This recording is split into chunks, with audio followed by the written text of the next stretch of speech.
আমাদের সামনে যে বাইকটা দেখতেছেন এটা হচ্ছে ভিম্যাক্স। তো এই বাইকটার যে প্রবলেমটা সেটা হচ্ছে গাড়িটার এবিএস সিস্টেম, কিন্তু গাড়িটার মাইল মিটার কাজ করে না। তো এখানে সার্ভিস সেন্টারের লোকদের সঙ্গে কথা হয়েছে, তো এই গাড়িটা বলে গ্রামে চলে বা ঢাকার বাইরে চলে। তো সেক্ষেত্রে ওনার সঙ্গে কথা হইলো, তো উনি বললো সেন্সরগুলো আগে ক্লিন করে দেখেন। তো যাই হোক, আমরা এই যে লাইভ দেখানোর আপনাদের চেষ্টা করতেছি। এই যে দেখেন, অস্থির লুক মিটারের, টপ স্পিড অনেক 199। দেন এই গাড়িটা আমরা হচ্ছে আপনার কি করব, আমরা র্যাম্পের উপর উঠায় নিয়ে এই কেবলগুলো আমরা চেক দিব। গাড়িটা কিন্তু চলছে মাত্র 1568 কিলো।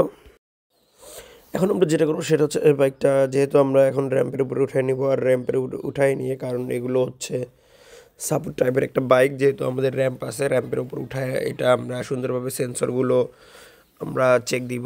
কারণ বিষয়টা হচ্ছে সার্ভিস সেন্টারের যেহেতু বাইকটা নতুন, কাস্টমারের ভিতরেও একটা ইতস্তবোধ থাকে। তো ওনারা বলছে যে এবিএসের সেন্সর মিসিং মানে পরিষ্কার করলে নাকি উঠবে। তো আসলে এটা কখনোই সম্ভব না। তো যেহেতু একটা নতুন বাইক, কাস্টমারের কথা না শুনলে কাস্টমারটা একটু মন খারাপ করবে। এই জন্য আমরা যেটা করতেছি সেটা হচ্ছে এই বাইকটার যে এবিএসের যে সেন্সরটা আছে, সেন্সরটা কিন্তু আমরা মানে মুছে ক্লিন করে দিব, ক্লিন করে দিয়ে লাগাই দিব, যে দেখা যাক এটা উঠে কি না।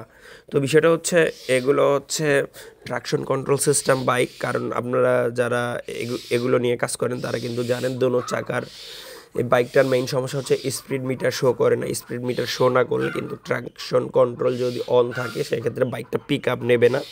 তো এই বাইকটার সেম প্রবলেম আমাদের এখানে আছে। তো যেহেতু উনি সার্ভিস ঢাকায় কথা বলেন, তো আমাদের শুনান। তো আমরা এখন দেখব। তো এই বাইকটার এখন পিছনের যে এবিএসের যে সেন্সরটা আছে সেটা আমরা খুলে দেখব। এখন বিষয়টা হচ্ছে এগুলো ধোয়া মোছা বা কাদো যদিও থাকে সেক্ষেত্রে কিন্তু আপনার এবিএসের যে মাইল মিটারটা আছে সেটা কিন্তু কাজ করবে। তো এই যে দেখেন, আমরা দেখতেছি এবিএসের সেন্সরটা খুলে। তো যাই হোক, এটা কিন্তু কখনোই এটা সম্ভব হবে না। তো কাস্টমারের যেহেতু কথা, যেহেতু সার্ভিস সেন্টারে বলছে, ওনারা কিন্তু ওটা নিয়ে বেশি একটু ইয়ে করে। তো যাই হোক, আমরা কিন্তু দুটোটা সেন্সরই আমরা ক্লিন করে দিতেছি। আর উনি বলছে নাকি তারমারের হয়তো গ্রামে চলে, তারমারের সমস্যা আছে কি না এগুলোও চেক দিতে। তো যাই হোক, আমরা এগুলো সব কিছুই চেক দিব, কারণ একটা এবিএস বাইক। আর এই বাইকটা কিন্তু এটা আমরা অবশ্যই ওবিডির মাধ্যমে আমরা চেক আপ দিব। তো এখানে কিন্তু এটা কিন্তু রেডিয়েটর ব্যবহার করা হয়েছে। এখানে ইঞ্জিনের যে ফ্যানটা আছে কুলিং সিস্টেমের সঙ্গে কিন্তু ফ্যান দেওয়া আছে এক্সট্রা করে, অন্য গাড়ির মতো আর ফ্যান দেওয়া লাগে না। তো যাই হোক, এখন আমরা চেক দিতেছি যে কাস্টমারের কথা অনুযায়ী দোনো চাকা ঘুরে যে স্পিড মিটার কাজ করতেছে কি না। কিন্তু এখানে কিন্তু স্পিড মিটার কাজ করতেছে না। তো স্পিড মিটার যেহেতু কাজ করতেছে না, এখন আমরা যেটা করবো সেটা হচ্ছে এই বাইকটার ওবিডি স্ক্যান করার আগে এখানে এবিএস কন্ট্রোলারের লাইন ঠিকঠাকভাবে গেছে কি না। এটা হচ্ছে হুন্ডা এডিপির কপি ভিম্যাক্স। তো আমরা এখন সামনে সেটটা খুলে নিচ্ছি। আর খুলে নেওয়ার পরে এই যে স্টার স্ক্রুর নিচে কিন্তু যে গোল একটা বৃত্তাকার দেখতেছেন, এটা কিন্তু ক্যামেরা সামনে থেকে দেখা যায়, অনেকটা হ্যারিয়ার যে প্রাইভেট কারের মতো। তো আমরা এখন যেটা করবো সেটা হচ্ছে এই বাইকটার হচ্ছে ওবিডি স্ক্যান করে নিব। ওবিডি স্ক্যান করে নিলে আমাদের কাজটা যেহেতু সহজ হবে, কারণ একটা হচ্ছে BS4 একটা বাইক। তো এই যে দেখেন, আমরা এগুলো চেক দিচ্ছি।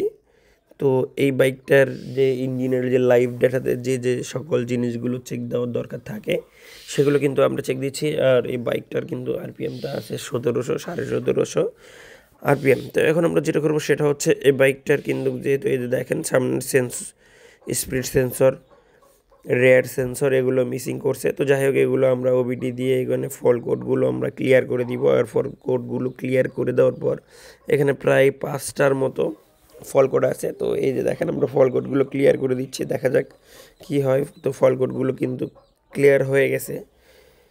তো এখন আমরা যেটা করবো সেটা হচ্ছে এই বাইকটার লাইভ ডেটা আমরা আবার দেখব।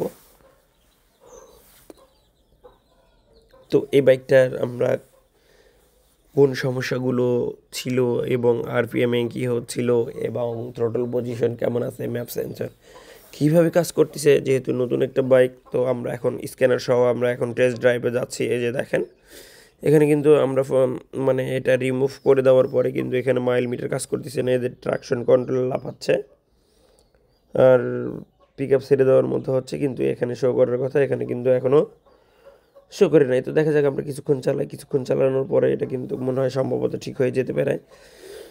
তো যাই হোক, দেখা যাক এখন কি হয়।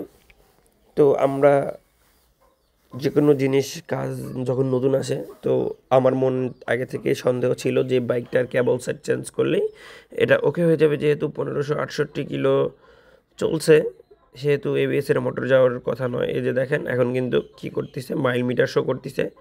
তো এখন যেহেতু মাইল মিটারটা শো করতেছে, তাহলে এখন ট্রাকশন কন্ট্রোলটা এখন অফ করা লাগবে না, বাইকটা চলবে। তো বিষয়টা হচ্ছে এটা যখন আমরা চালাই, এটা কিন্তু সবই ঠিক ছিল, কিন্তু আমরা যখন কাস্টমারকে বলি যে ভাই আপনি একটু চালাই আসেন, এখন কিন্তু কাস্টমার এই যে দেখেন এখানে কিন্তু এখনও স্পিডোমিটার শো করতেছে। এই যে দেখেন এখানে কিন্তু স্পিড মিটারও শো করতেছে। এই গাড়িটাতে অনেক ফিউচার আছে, যেটা না বললেই নয়। সেটা হচ্ছে ব্লুটুথ সিস্টেম আছে, এক্স কানেক্ট সিস্টেম আছে। তো এখন কাস্টমার চালিয়ে আসছে। তো এই যে দেখেন কাস্টমারকে আমরা টেস্ট ড্রাইভে দিছি, দেখা যাক উনি কি বলে।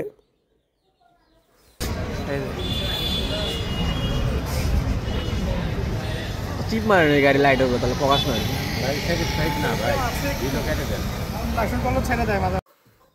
তো মাঝে মধ্যে এখানে ক্যাবলের লাইন আসে এবং চলে যায়, কারণ এগুলো ক্যাবল কখনোই ঠিক করার মতো নয়। তো যাই হোক, এটা ঢাকায় উনি অর্ডার করবে, অর্ডার করা হয়ে গেলে উনি নিয়ে আসে আবার লাগাই দিবে। ফাইনালি ভিডিও পার্ট 2-তে দিয়ে দিব।